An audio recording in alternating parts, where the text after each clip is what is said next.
नमस्कार विद्यार्थी मित्रांनो, ऑफिसर्स ऑनलाईन अकॅडमीमध्ये मी सुप्रिया आपणा सर्वांचं मनपूर्वक स्वागत करते. आज आपण 2016ची जी पोलीस भरतीची प्रश्नपत्रिका आहे अमरावती जिल्ह्यासाठीची, त्याच्यातील काही उरलेले प्रश्न पाहणार आहोत. आपण ऑलरेडी काल 25 प्रश्न पाहिलेले आहेत.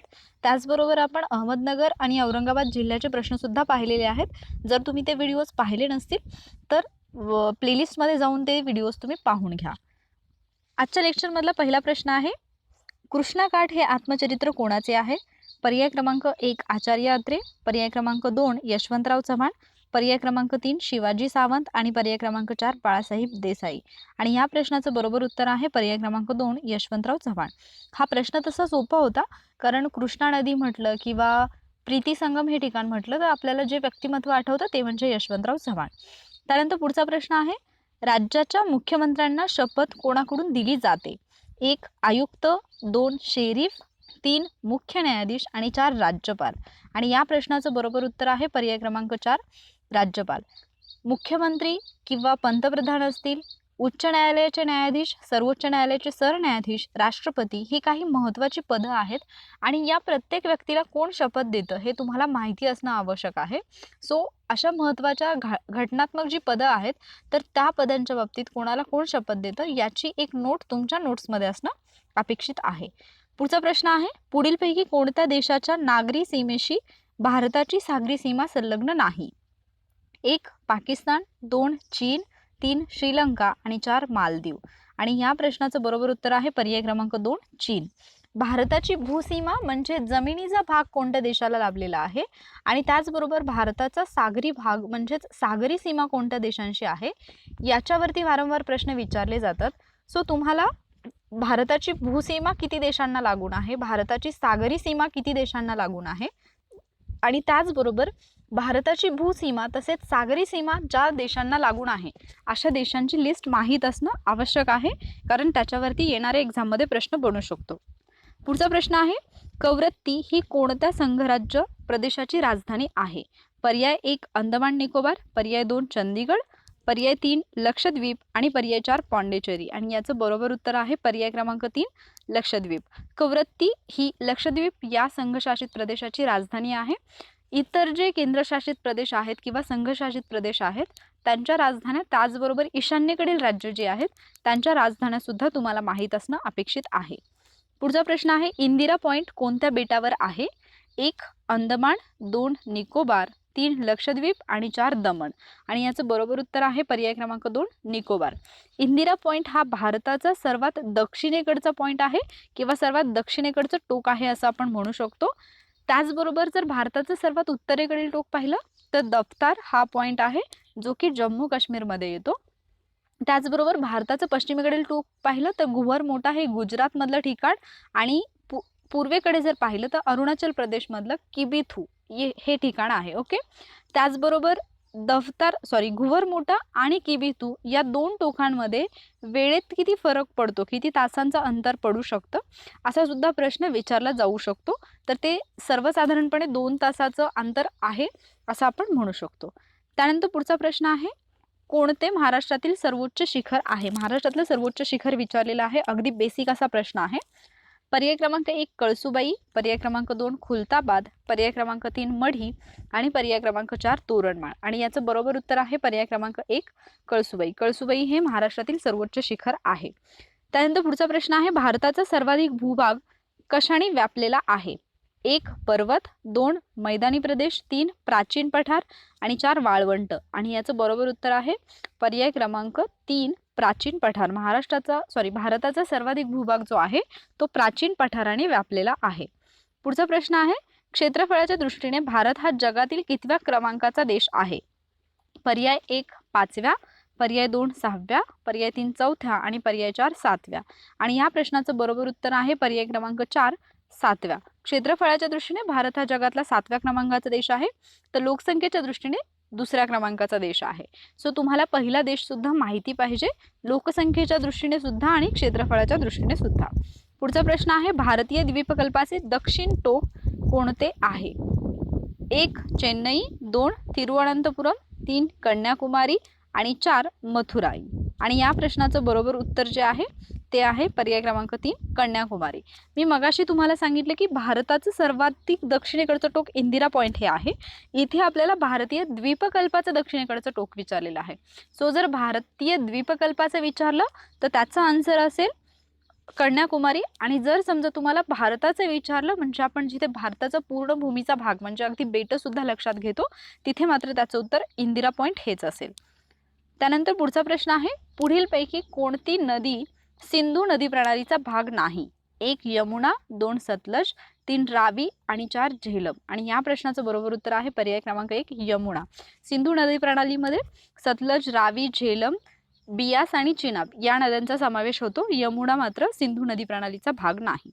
पुढचा प्रश्न आहे, कोणते भारताचे मध्यवर्ती ठिकाण आहे? 1 नागपूर, 2 भोपाळ, 3 अमरावती आणि 4 औरंगाबाद.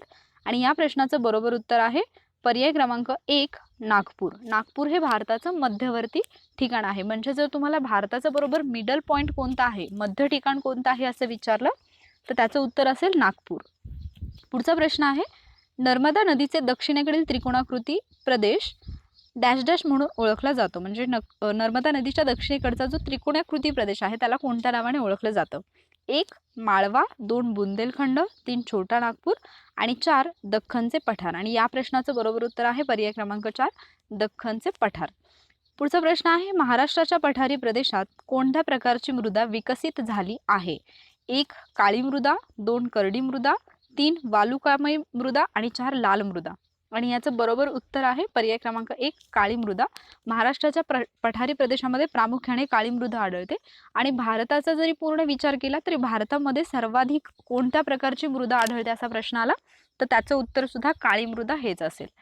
पुढचा प्रश्न आहे, पश्चिम घाटाच्या दक्षिण भागाला काय म्हणतात? 1 अण्णामलाई, 2 अनाईमुडी, 3 केमनगुंडी आणि 4 नीलगिरी. आणि या प्रश्नाचं बरोबर उत्तर आहे अण्णामलाई. पश्चिम घाटाच्या दक्षिण भागाला अण्णामलाई असं म्हणतात. आणि तिथलंच अनाईमुडी हे एक म्हणजे उंच असं शिखर आहे. पुढचा प्रश्न आहे, पश्चिम घाटात डॅश डॅश हे सर्वाधिक उंचीचे शिखर आहे? 1 दोडाबेट्टा, 2 अण्णामलाई, 3 अनाईमुडी आणि 4 केटू. आणि मी जस्ट आता तुम्हाला सांगितलं होतं की अनाईमुडी हे सर्वाधिक उंचीचं शिखर आहे तर तेच आपलं उत्तर आहे. आणि जर भारतातलं सर्वोच्च पाहिलं तर ते केटू आहे. ओके.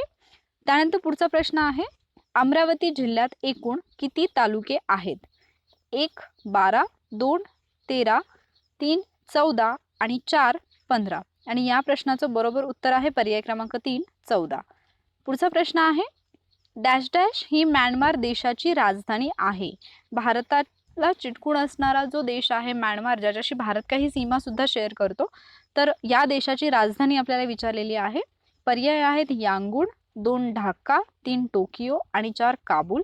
आणि या प्रश्नाचं बरोबर उत्तर आहे पर्याय क्रमांक 1 यांगून. पुढचा प्रश्न आहे, पिट्स इंडिया ॲक्ट कोणत्या साली मंजूर झाला? 1 1784, 2 1785, 3 1783 आणि 4 1786. आणि या प्रश्नाचं बरोबर उत्तर आहे पर्याय क्रमांक 1 1784. जेव्हा तुम्ही ॲक्ट लक्षात ठेवत असता तेव्हा ॲक्टच्या नावासोबत त्याचं वर्षसुद्धा घ्यायचं असतं. म्हणजे पिट्स इंडिया ॲक्ट 1784 असं तुम्ही म्हणू शकता किंवा रेग्युलेटिंग ॲक्ट 1833 वगैरे अशा पद्धतीने. सो ते ॲक्ट जे आहेत ते तुमच्या लक्षात राहू शकतात. पुढचा प्रश्न आहे, पुढीलपैकी कोणते 1857च्या उठावाचे ठिकाण नव्हते? 1 दिल्ली, 2 लखनौ, 3 अलाहाबाद आणि 4 बडोदा. आणि या प्रश्नाचं बरोबर उत्तर आहे पर्याय क्रमांक 4 बडोदा. पुढचा प्रश्न आहे, ब्राह्मो समाजाची स्थापना कोणी केली? पर्याय क्रमांक 1 स्वामी विवेकानंद, पर्याय क्रमांक 2 महात्मा गांधी, पर्याय क्रमांक 3 राजाराम मोहन रॉय आणि पर्याय क्रमांक 4 महादेव गोविंद रानडे.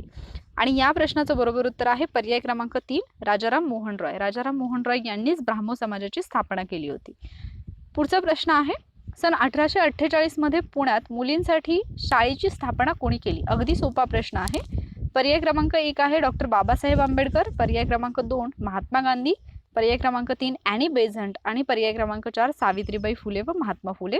आणि अर्थातच या प्रश्नाचं उत्तर आहे पर्याय क्रमांक 4 सावित्रीबाई फुले आणि महात्मा फुले. पुढचा प्रश्न आहे, बहिष्कृत हितकारिणी संघटनेची स्थापना कोणी केली? 1 डॉक्टर बाबासाहेब आंबेडकर, 2 जवाहरलाल नेहरू, 3 महात्मा ज्योतिबा फुले आणि 4 महादेव गोविंद रानडे. आणि या प्रश्नाचं बरोबर उत्तर आहे पर्याय क्रमांक 1 डॉक्टर बाबासाहेब आंबेडकर. पुढचा प्रश्न आहे, पुढीलपैकी कोण महात्मा गांधीजींचे राजकीय गुरु होते? 1 फिरोजशाह मेहता, 2 गोपाळकृष्ण गोखले, 3 दादाभाई नौरोजी आणि 4 न्यायमूर्ती रानडे. आणि याचं बरोबर उत्तर आहे पर्याय क्रमांक 2 गोपाळकृष्ण गोखले. गोपाळकृष्ण गोखले हे जे होते ते महात्मा गांधीजींचे राजकीय गुरु होते. आणि त्याचबरोबर ज्यावेळेला महात्मा गांधीजी दक्षिण आफ्रिकेतून भारतात परतले 1915ला, त्यावेळेला गोपाळकृष्ण गोखले यांच्या सल्ल्यानुसारच महात्मा गांधीजींनी लगेच राजकीय चळवळीमध्ये भाग घेतला नव्हता, तर त्यांनी पहिल्यांदा 1 वर्षभर भारत भ्रमण केलं होतं किंवा भारताचा दौरा केला होता आणि सर्व परिस्थिती जाणून घेतली होती. त्यानंतर पुढचा प्रश्न आहे, जालियनवाला बाग हत्याकांड किती साली घडले? 1 1918, 2 1919, 3 1920 आणि 4 1921. आणि याचं बरोबर उत्तर आहे पर्याय क्रमांक 2 1919. रिसेंटली या घटनेला 100 वर्ष कंप्लीट झाली होती. सो आत्ता येणाऱ्या एक्झाममध्ये पण याच्यावरती प्रश्न अपेक्षित आहे. ऑलरेडी 2016ला इतर जिल्ह्यांमध्ये सुद्धा याच्यावरती प्रश्न येऊन गेलेला आहे. पुढचा प्रश्न आहे, मोहमेडन अँग्लो ओरिएंटल कॉलेजची स्थापना कोणी केली? 1 मोहम्मद अली जिना, 2 ॲनी बेझंट, 3 मौलाना आझाद आणि 4 सर सय्यद अहमद. तर या प्रश्नाचं जे बरोबर उत्तर आहे ते आहे पर्याय क्रमांक 4 सर सय्यद अहमद यांनी मोहमेडन अँग्लो ओरिएंटल कॉलेजची स्थापना केली. सो हे होते आजचे काही प्रश्न जे 2016च्या पोलीस भरतीमध्ये विचारण्यात आले होते अमरावती जिल्ह्यासाठी. असेच काही प्रश्न आपण पुढच्या लेक्चरमध्ये सुद्धा घेऊन येणार आहोत. सो जर पोलीस बनणे हे तुमचं स्वप्न असेल आणि तुम्हाला जर अभ्यासामध्ये तुमच्या प्रॉम्प्ट घ्यायचा असेल तर ही व्हिडिओ लेक्चर सिरीज नक्की फॉलो करा. आजचं लेक्चर जर आवडलं असेल तर लेक्चरला लाईक करा, तुमच्या फ्रेंड्ससोबत शेअर करा आणि ऑफिसर्स ऑनलाईन अकॅडमी या आपल्या एज्युकेशनल चॅनलला नक्की सबस्क्राईब करा. थँक्यू.